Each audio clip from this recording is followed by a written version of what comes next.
Hello, welcome to Literary Anonymous. Who wants to start? Me.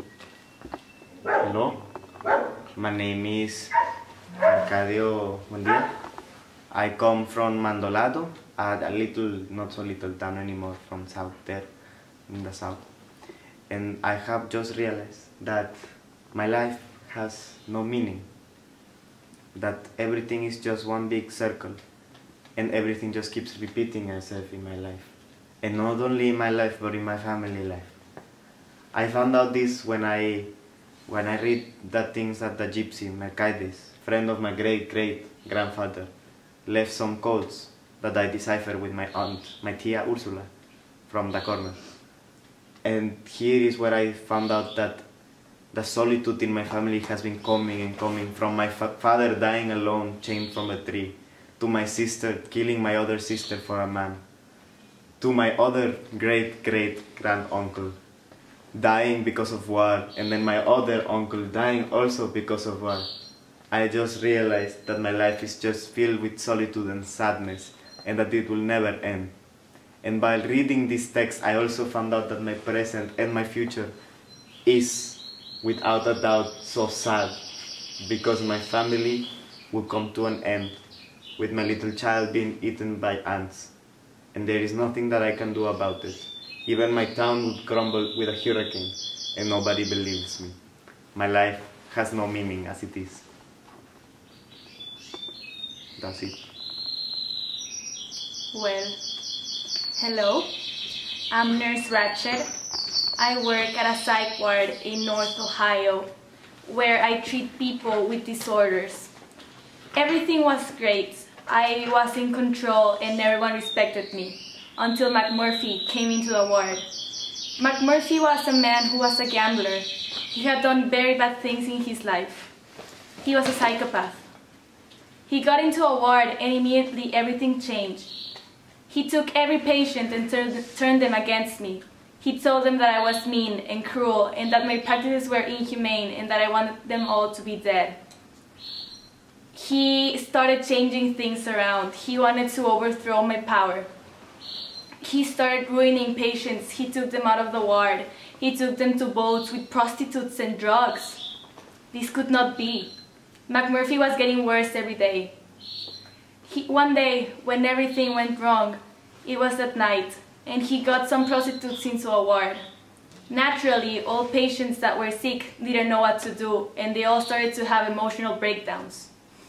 Then, in the morning, when security came and I came into the room to see what was going on, McMurphy was punished, and so was everyone there. McMurphy was taken out of the ward, and he was lobotomized. A part of his brain was taken out, because that was what it was supposed to be done. He couldn't be that way any longer. Then, when he came back in his vegetable state, the patients didn't know what to do. Then, Chief, our best patient, who was deaf and mute, killed him in his sleep by smothering him with a pillow. So it goes. Then, I got control again.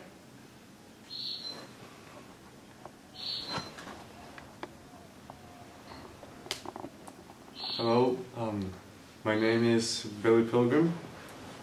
I was born in Ilium, New York, 1922. I am a World War II veteran. I am an optometrist. When I was 21, I was drafted into the army. I was immediately sent out to the German front lines, where I met a really good friend, or so I used to call him, Ronald Weary. He was an artillery soldier. I, on the other hand, was a wimp, weak, not suited for war. Many people died, so it goes. Snow, winter, damp, dark. We were prisoners of war. It was at this point in my life when I became unstuck in time.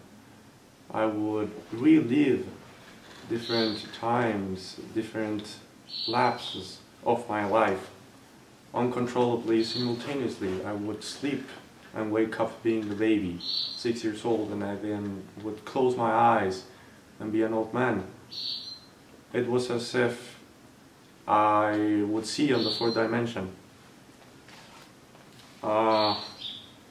When the war ended, I was institutionalized with post-traumatic disorder. I became crazy. I couldn't sleep. Loud sounds would make me relive my life at war. When I was in Dresden, I was kept on the Schlachthof 5, or in other words, Slaughterhouse 5. I met a beautiful woman. I had 2 sons, a daughter. I mean, 1 son, 1 daughter. At the night of my daughter's wedding, I was abducted by aliens. I was taken to an intergalactic zoo 200 miles from Earth. These aliens, they were quite unique. They looked like toilet plungers. The far slimy end, they had a hand with a green eye. They were peculiar because of the fact that they did not live on 3 dimensions. They lived on 4. Many people died. I don't know who I am. So it goes. I see my death every day. So it goes.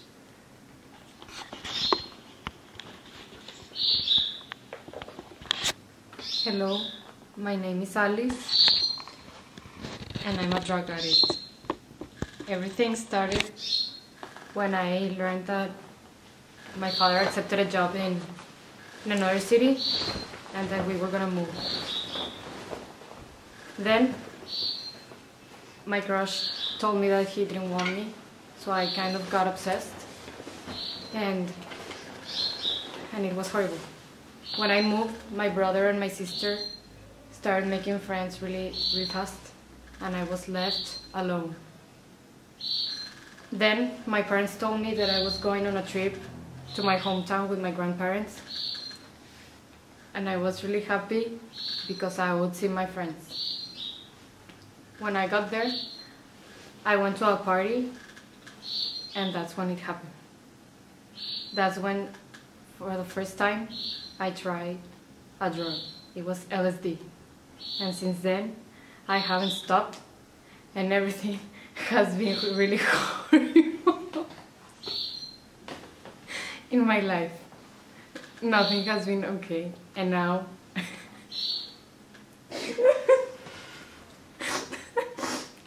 I live alone in the streets with nobody in my side.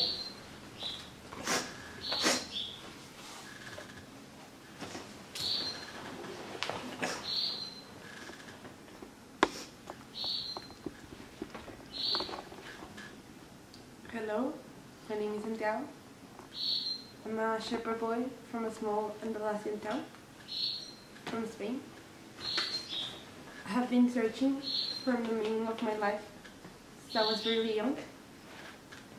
I decided to left everything in my town, my parents, and decided to buy some ships and start traveling in the world. I have been alone for a long time, until one day I had a dream. The dream that I had found a treasure. I went with a woman gypsy who told me to travel to Egypt and find my treasure there. I traveled alone. In some places I found some people. Some were good and some were bad. Some stole from me, but some helped me. When I arrived, I didn't find my treasure. And I have been searching from that meaning, the meaning of my life. I think it is time for us to say our ending thing. Pledge. Pledge. Pledge. Let's do it, pledge. Just because I'm not real doesn't mean my problems aren't real. I matter. Thank you all for coming.